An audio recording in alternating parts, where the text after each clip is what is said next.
հարցնում եք, զարթուցիչի մեջ է։ Նա ուզել է թե իմանալ, թե ինչն է այնտեղ շարունակ տկտկում։ Այնքան է ուզել, որ բացել է ժամացույցի հետևի դռնակը ու մտել մեջը։ Ծարավ էի, ուզեցի շշիչ ջուր խմել, մեկ էլ թրը ընկա մեջը։ Էս Ալիսան ընկել էր ջրով լցված շշի մեջ և հիմա ստիպված շարունակ ոտքերն էր շարժում ու ոտքերով ձեռքերով թիավարում, որպեսի չխեղդվի։ Լավ է, որ ամռանը, երբ նրան տարել էին Սովատնյա մի քաղաք Իտալիայում, սովորել էր գորտի նման լող տալ։ Մի քիչ դիմացիր Ալիսա, հիմա ես քեզ կհանեմ այդտեղի։ Նա 40 լիրա է տնտեսում։ Տեր Աստված, այ քեզ դժբախտություն։ Ալիսան չէր պատասխանում և չէր էլ կարող պատասխանել ու չկար։ Ոչ ոք էլ չհիշեց ընտիքի մասին։ Երեկոյան, երբ վերադարձան Ալիսայի հայրն ու մայրը, նրանք բարկացան, տատի է պապի վրա,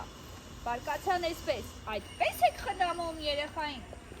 Մեր երեխաները լվացանանի մեջ չէին գլորվում, արդարացան պապն ու տատը։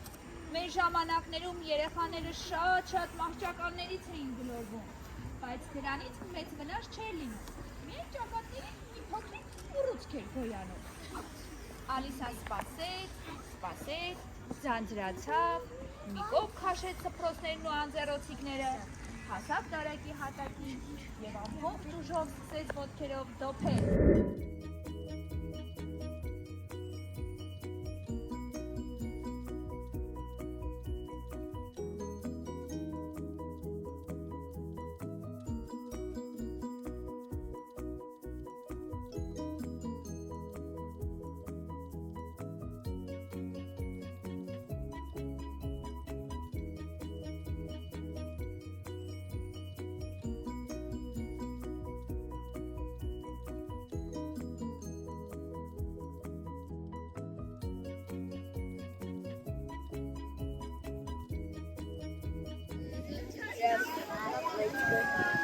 Ահա սիրուն ա եղել շատ։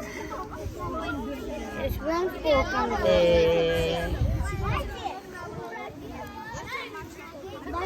Բայց կամ պապանը ջեբ չեն Մամա կանեք էս բաբայի։ Կարմիր ավելը Ջան, տեսա, աչուկներն էլ արեք, հələ։